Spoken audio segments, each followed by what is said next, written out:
Okay, well, thank you so much for having me. I know it's been quite a few years since we've connected here, so a lot has actually changed with the state archives. I've taken in a lot more records since the last time that I've met you, and we'll go over some of those that I've taken in now. My building here has the capacity of holding 30,000 cubic square feet. A couple years ago, I was right around little over 23,000 cubic square feet. I'm now just a little bit over 26,000 cubic square feet. So we've been busy taking in some records, now making those available to the public. So due to COVID, we were shut down for a few months and started in March of 2020. I came back to work fairly quickly within a couple months. I'm the only one here in the office, so that made it a little bit easier to return quicker. Researchers were able to come back in starting last fall to look at the records. We do have research available Wednesday through Friday. It's 8:30 to noon and 1 to 4:30, and it is by appointment only. So that just means that you just need to call or email me and we'll set up a time for you to come in. We do have face coverings are highly recommended. And I try to just have one researcher in the research room at a time, or if you're traveling with somebody, that's fine. If I do have another party that's going to be in the research room, I will let you know, and then you can decide if that bothers you or if you want to reschedule. So of the new collections that we've taken in the last 5 or 6 years, I kind of concentrated on the records for the Wenatchee area. I've taken in quite a few of your cities and your counties' minutes, ordinances, and resolutions. Part of the big push behind those specific records is the state archives. We've granted several awarded several grants. The first time that we started the grant program, we really concentrated on those essential records that agency needs to get back up and running in case there's a natural disaster. And that's where we got the minutes, ordinances, and resolutions. So through that grant, we gave them money to have those records microfilmed, digitized. And then there's a copy of the records up on our digital archives. The agency has a copy, and then they send me the original paper records. Also from the city of Kashmir, I've got their early business license and then some of their cemetery records. We don't take in a lot of cemetery records. The only time we take them in is if it's an agency owned. So if it's owned by a special district, if it's owned by a city or a county. The city of Chelan, I got quite a few of their records, a lot of the justice court dockets, early business license. And in the city of Leavenworth, I did some appraisals up there through a lot of their records. When I go in and appraise, I'm looking for records that have archival or research value. They had some committee records, and in that I found they called it the Project Life Committee, and it was a committee that was formed in order to help boost their economy, and they're the group that came up with the Bavarian Village. So those records are really fun to research. There's a lot of historic value there. Their city was really struggling, and this committee found a way. And obviously now we know Leavenworth is really a booming city, which has been really fun. So some of the new collections that we have that we've put up on the digital archives, like I was talking just a minute ago, some of our counties have now started taking their records in electronic. And so we call those born electronic. And those obviously don't come to me because I just take in the paper. So they go on to our digital archives. But of the records that I have here, we kind of go through those records and find out which ones are highly used, which series is going to benefit a lot of people. And then we'll spend our resources digitizing, indexing them, and making them available onto the digital archives. One of those records that I felt had historic value to it, it can be used by a lot of people, and most people didn't even know that I had it. And that was our 1953 Chelan County Census. That was created by the county when they were going after a federal grant. And the federal grant required them to know how many people lived in their county. So it's a really fun snapshot of our county that shows the name, age, occupation, and address of which I believe it's most everybody in the county. Some of the other collections on there, I'm sure a lot of you guys are familiar with Maggie Rail and her work in indexing a lot of the cemetery records. And so we've put a lot of her indexes for Chelan County online as well. Excuse me. So the Chelan County Auditor, we have a lot. Their recordings are going right online, which that would include their marriage records. We've also gone back in our records, the paper records, and digitized and have put those online as well. And then the city and the county meeting minutes. The clerk, like we were talking just a minute ago, the clerk records are now going to be online as they're born electronic. So that's where you're going to be able to search the civil, criminal, and probate records. I will say on the court records, when you're looking for them on the digital archives, a lot of the information that's within the court records can be confidential. So more than likely, the image that will come up is just going to be the very top portion of the first page that just lists the parties that are involved. And so if you find one that you're looking for that you would like to look at, that's when you can reach out to either myself or the county clerk or through the digital archives to see if you can get a copy of that. So a lot of these records that we've put up online, I know a lot of you guys have used our digital archives, but I kind of wanted to just show you a quick few slides here. This is the digital archives homepage, and you can see it says search by name, or there's a keyword search.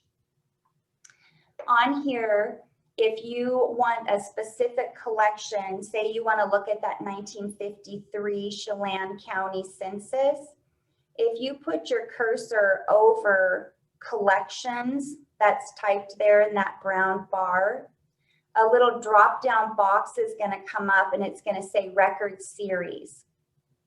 So if you click on that record series, this is what it's going to take you to. And you'll see on the left-hand side, those are all the different types of records that we have available on the digital archives. In this case, you can see the very top line, audio records, is highlighted. So on the right-hand side is going to have a list of all of the records that we have in audio. You can see Bellevue City Council, audio recordings of their meeting minutes, and then it'll give you all of the dates. So back to the left-hand column, there is that little box that says enter search term. So if you were to enter Chelan and hit search, it's going to bring up specifically records for Chelan County. On this one, you can see I have highlighted census records, and then it's going to show you we have the 1910 and the 1953 Chelan census. So this is a quick way to find specific record series. We were talking earlier and you were specifically asking about death records. You could do this as well. Just go to the record series and then click on death records, and then it's going to show you which ones we have available online. That's where the Department of Health records are going to come up, and you can see how current they are. From this screen, if we wanted to look at that 1953 census, we could go ahead and click on it, and it's going to take us to a search page. And here we can either search or we can browse the series. In this case, I just went ahead and I'm like, well, let's just go ahead and look at who lives there that has the last name Farmer, and then hit search. And then these are just some of the names that came up with the last name Farmer. Since this series is specific to Chelan County and the year, those are all going to say Chelan 1953, but it'll give you the name. And then on the right-hand side, it's going to tell you if an image exists or not. And you can see here that it does. So from here, I'm just going to click on the second one down, Beverly Farmer. And here it shows she's 17 years old. She's going to school, and then it gives us our address. On the right-hand side, it says view or download the PDF. So you can download this and you can print it off for free. You can just add it to your computer files. We've just made those conveniently available for our researchers. So I've got to click on that. This is what that page is going to look like. And you can see the third name down is Beverly. She's 17 years old. She's living with her parents, Harry and Ethel. And you don't necessarily know their parents, but this happens to be, Beverly's my mom, and Harry and Ethel are my grandparents. So it's kind of fun to be able to go back and find those records. And then from here, I looked up their address, which there's not a house there anymore, but I was able from old maps be able to tell exactly where they live, which was pretty cool to see. And then also search to see if there's any other farmers that are actually related to them there. So this is what it looks like on the digital archives. This is what the original record looks like. One of the biggest reasons that I wanted to digitize this, besides it has a lot of useful information in there, and a lot of people didn't realize that I had it, so it was underused. But you can see, even though it looks in pretty good condition, it is faded. It's from 1953, so it's a little bit older. Just to help preserve it so I don't have to pull it out all the time. The original, now this is available online and everybody can use it, and we can preserve the original. The times that I do go back and look at the original is if for some reason the digital copy smeared a name and I can't tell if it's Smith or Smythe, then I'll go back to the original and use it just for transcription error purposes. But you can see how much information is in there. On the digital archives also, sometimes we actually have Ask an Archivist on all of our web pages. And so if you're looking through our catalog or you're on the digital archives and you have a question, go ahead and click that Ask an Archivist. You can see you just have to fill in your contact information so we can email you back. And then towards the bottom, it says description of record.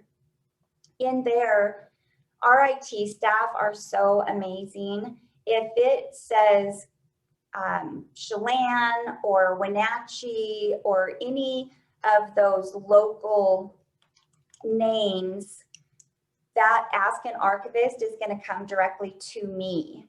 If you're asking about King County, it'll go to our King County office. So those actually come directly to the archivist, where we'll get right back to you and answer any questions that you have. Brigid, Yeah. I'd like to stop you just for a second. The thing that we're seeing on our display is the preview screen. We're not seeing the entire screen. You're not seeing the Ask an Archivist? Yeah, there you go. Oh, you can see it now? Well, yeah, we can. You're back in the. We were looking at the preview screen, the one that usually presenters see, but the audience doesn't. Let me see if. If you hit an Alt F5 right now, it should go to. There you go. So you see that one? Okay, let me get. That's good. That right there.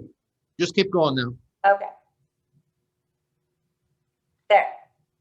Is that right? Yep, yep. That's good. We can see it now. Okay, perfect. Okay, so that's our Ask an Archivist. Let's see. Now it switched screens on me. I know a lot of you guys use the digital archives.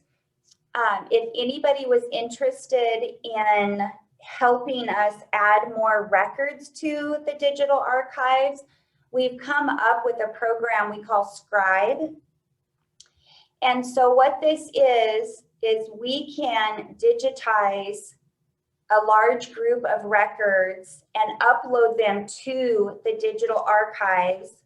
We have volunteers all over the world that sign up to be a Scribe member, and you just need a username and the password and a password, and log in. And from there, it's going to take you to a site where you can look at the different types of records that we're hoping that people will help us transcribe. And so you'll see across the top there, there's census, marriage, naturalization records, and so on. So you can just click on whatever type of record interests you, and then you can start digitizing it. So on your screen, it's going to come up. So this is a declaration of naturalization. And then on the right-hand side, it's going to tell you the entries that we need help with. So for this one, we're just asking you to enter first, middle, last name, and the date of entry. Then once that information is added, then it'll go live onto the digital archives for other people to see. So we have a lot of people that are helping us with that, which has been fantastic. So in all of the volunteers, they've created millions of searchable records on our digital archives. So if you guys are interested in doing that, Jameson is our volunteer coordinator through the Historic Records Public, and his contact information is right there, or you can contact me later for that. But it's a fantastic way to help contribute to add more records to our digital archives.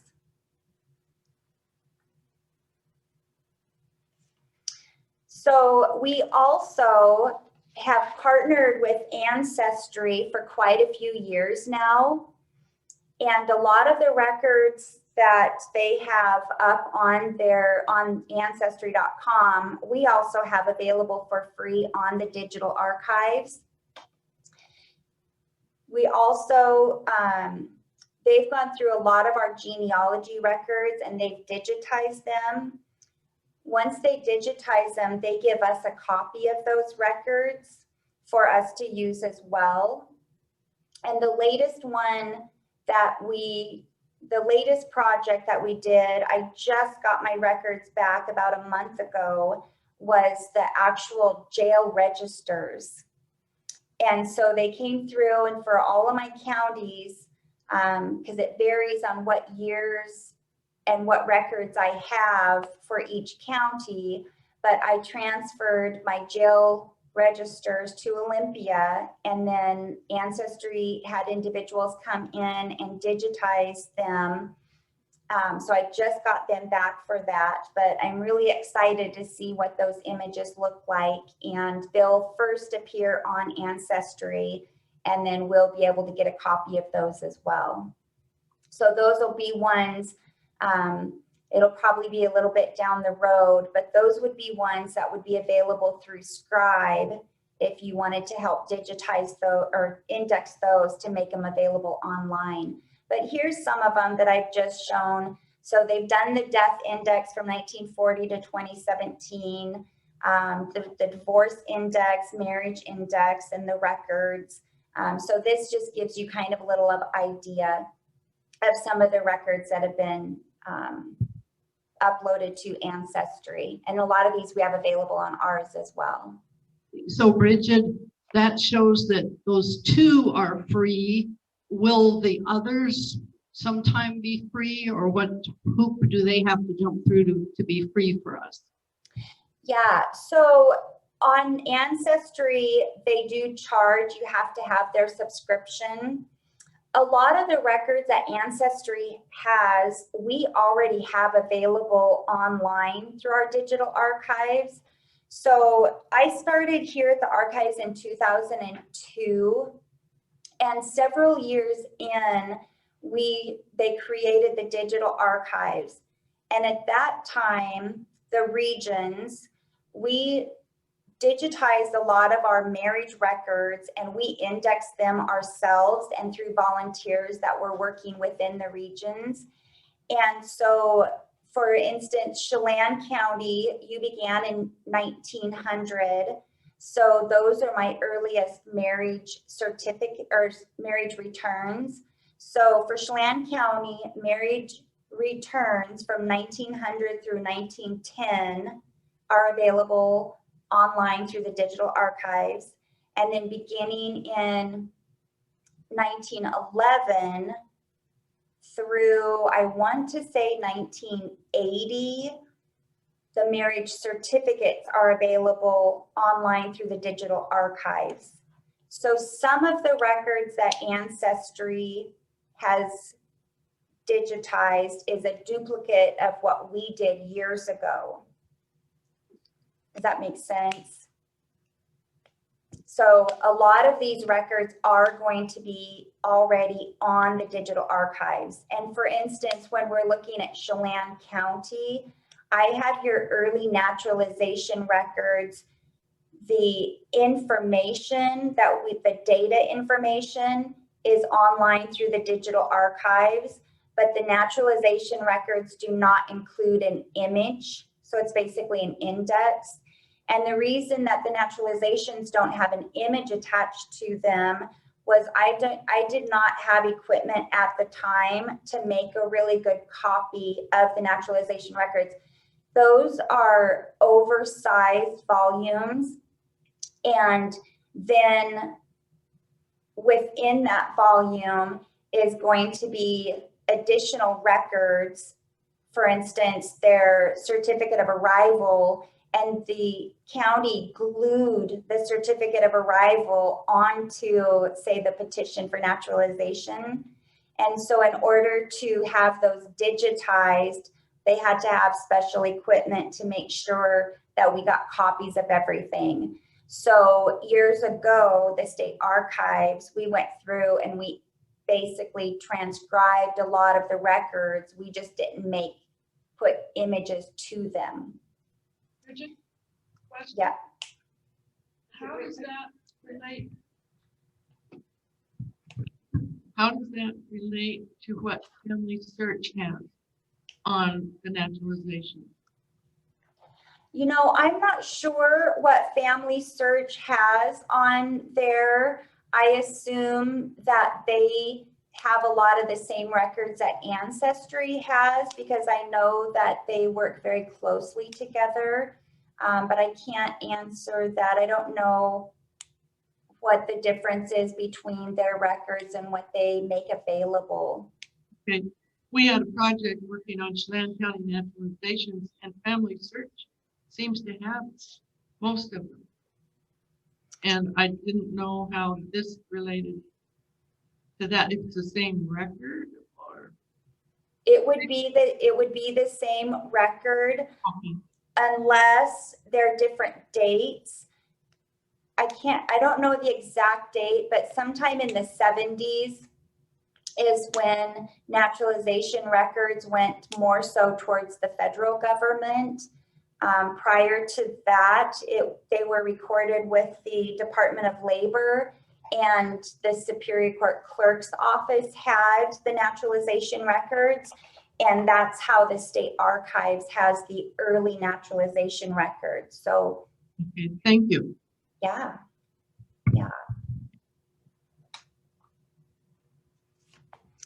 So another thing I'm not sure if everybody knows about, but we have a newsletter, a monthly newsletter. It's called Out of the Archives, and anybody can sign up to get a copy of it. It's just emailed to you. If you go to the State Archives main page and scroll down just a little bit, it's going to have the little icon up there, and it says Out of the Archives newsletter. If you just click on that, then it has where you can enter your email and name, and we'll send it to you. We also have the older newspapers on there too for you to read. And if you have any time, any spare time, just want something to look at, it is just full of so much information. There's really fun facts about Washington State. Every month they have a photo challenge. They kind of concentrate on what's going on that month within the state. And then there's also, Jameson puts this together for us, and he does a fantastic job of adding webinars, classes. And so if from that link, you can click and open the newsletter, and then from that newsletter, you could just click on this one, Archives presentation about preserving oversized items, and just watch it right there. And so if you wanted to go through those, there's a lot of information. There's also a YouTube page, Washington State Archives, and all of the videos are uploaded on that as well. We had our photo archivist did a presentation a couple months ago, I think it was, and it was on preserving your scrapbooks, which would be super helpful to anybody who has all of those old fun scrapbooks or photo albums laying around. So that's another way to kind of jump on and find some good YouTube videos about how to preserve your records. And then this Frontier Justice convicted Walla Walla land claim, that was just one of the articles that was written by one of our archivists as well. So I highly suggest, if you like reading about history or want to keep up with what's new with the archives, that's a great way to keep up with us. So that's what I have for what's new at the archives. Does anybody have any further questions?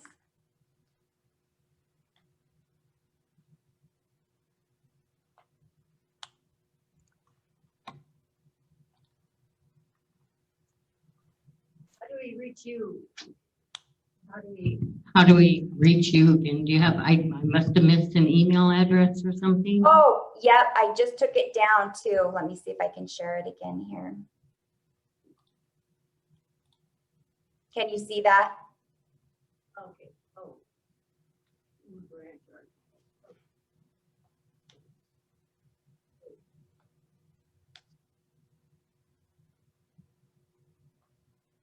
Okay, we got it. Okay, perfect.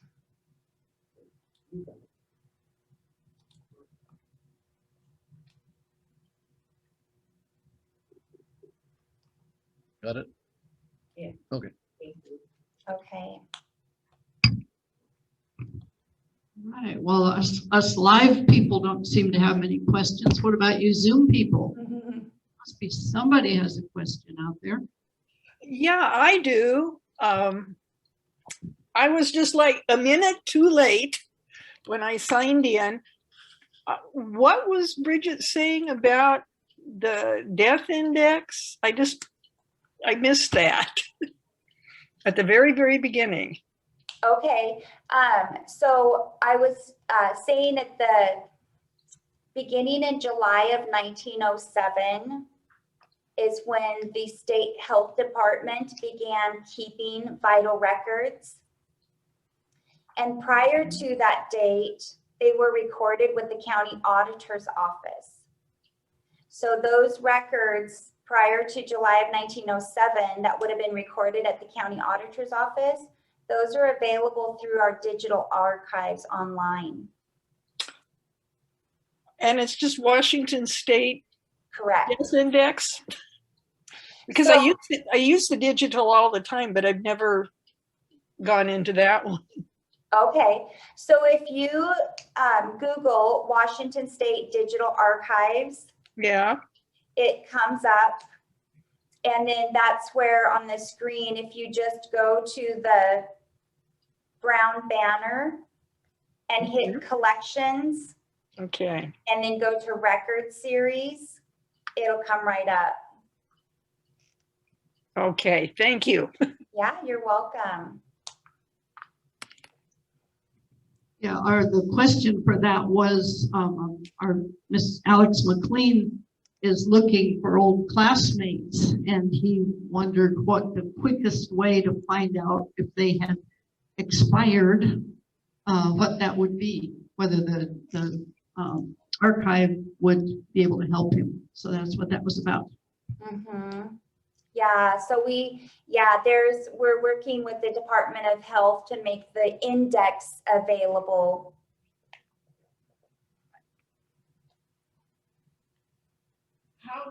How recent does it come to? I mean, how recent can somebody die and they show up on that? I think it's several years past. I don't believe that I don't believe it's recent on that. That's where if you looked at the Social Security Death Index, they might have that on there as well. Thank you. Yeah. I can find that date out and I'll include that in the email to Susan later about the date range for those deaths, the death index, because I know there's a couple years within the 60s that are missing that we're working to fill in the gap there. And so I'll get the date range and send it to you. Thank you. Yeah. Hey, do we have any other questions? I do. Good, go for it. Okay, so my kids, great, maybe one more great back, lived in the Seattle area, and they had to do with mining at Black Diamond, but also possibly in Roslyn. Okay. And so I'm trying to figure out, how do I find out if they were just buying from those areas to get the fuel for Seattle, or whether they had interest in the mine? So for Roslyn, most of the mines up there were owned by Northwest Improvement Company. So do you know, did they work for a company or were they own their own company? They, I think the name of it was Kirkpatrick Heating and Oil in Seattle. Okay. I know for Kittitas County, I have their articles of incorporation for businesses that begin in the 1800s, and I have those through the 1970s. So I could look up to see if they had business license, business incorporation there. I'll have to check with our Puget Sound branch to see what they have for their records as far as businesses. But as far as the business records, those are private companies, and we just take in government agency records. So we would have possibly the articles of incorporation. If they owned land, we might have that. If they were ever in a lawsuit with anybody, which could be possible, we might have a civil case file with them. But if you could email me their names, the name Sure. of the business, and the, you know, the approximate date range, I'd be happy to look that up for you. That would be great. Thank you so much. Yeah, you're welcome. How helpful our archive is. There's just nothing to be afraid of. Just ask.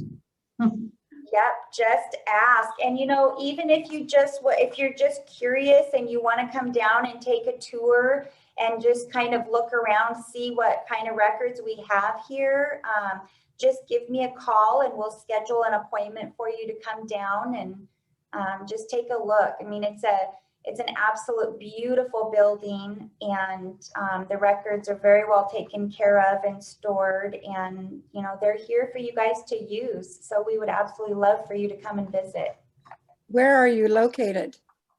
So I'm in Ellensburg, and I'm just north of Central Washington University.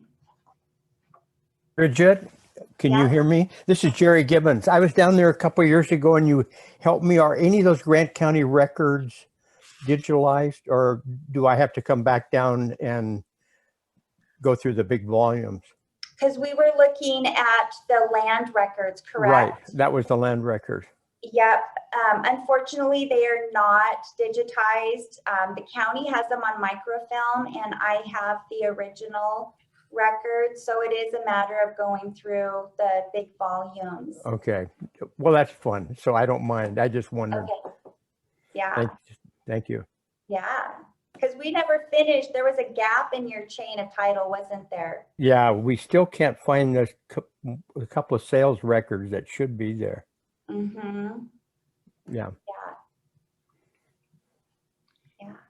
Bridget, do you have school records for Douglas County?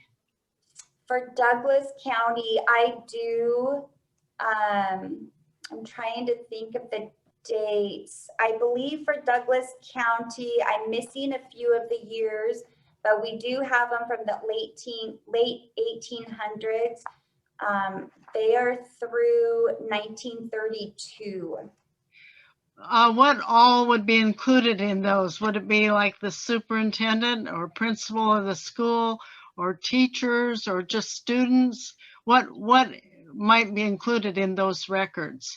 So there's several different record series. There's the Census of School Children, and that's the one within those date ranges. And that has the district, the child's name, date of birth and or age, their address, and then a guardian's signature.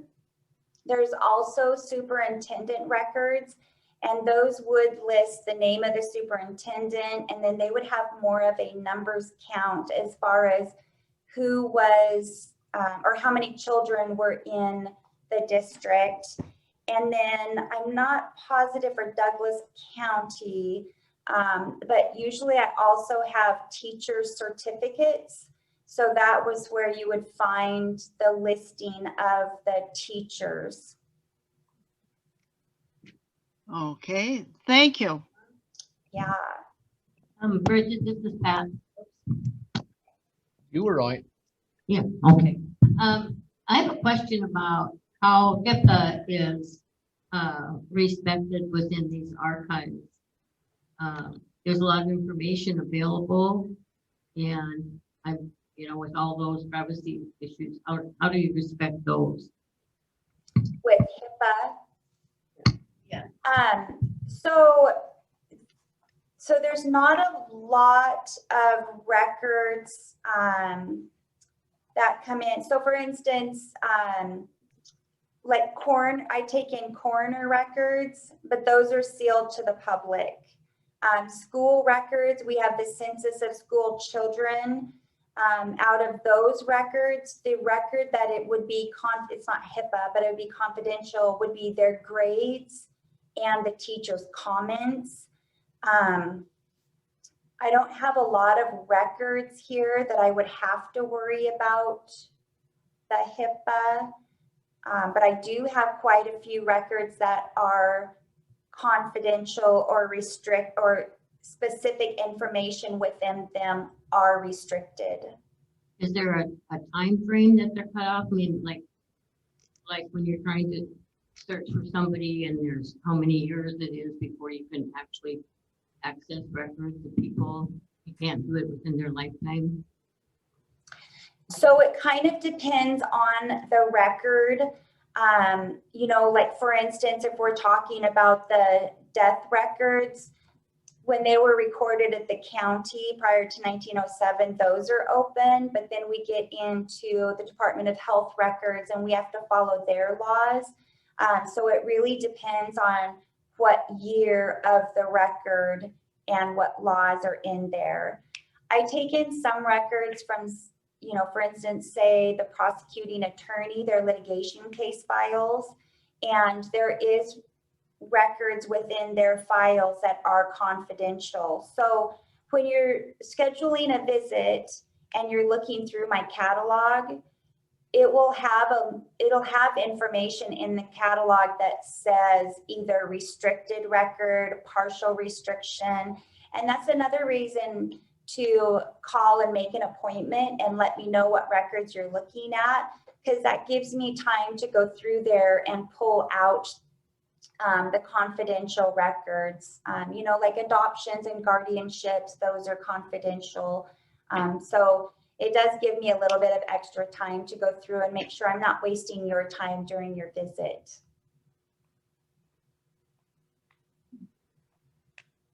I've got a question about if I have a school record book from like a Niemeyer school that's 100 years old. The class members were all parts of my family and whatnot. Is your place the place that should reside then? Yeah, we would gladly accept that record. I've actually, within the last several years, have quite a few individuals that have donated old school records and class photos that had belonged to their families, but with from a school within our region. Okay, thank you. Yeah, thank you.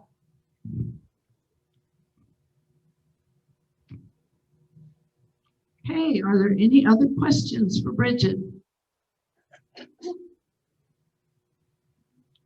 Well, then, thank you very much for your time today and all this wonderful information. Just makes you want to go research something. Thank you so much for having me, and it's so exciting to see all of you guys. I love how many you have in your society. It's wonderful. And I was going to let you know, when you're going through your library, as you have questions, feel free to reach out to me, and I would love to help you with that. We have a lot of resources to share with you. Right, wonderful. Thank you very much. Yeah. Right, well, thank you. Goodbye. We'll see you. Have a wonderful afternoon, Brigid. Stay out of the heat and the smoke. Okay. Thank you so much. Thank you again. Bye. All right.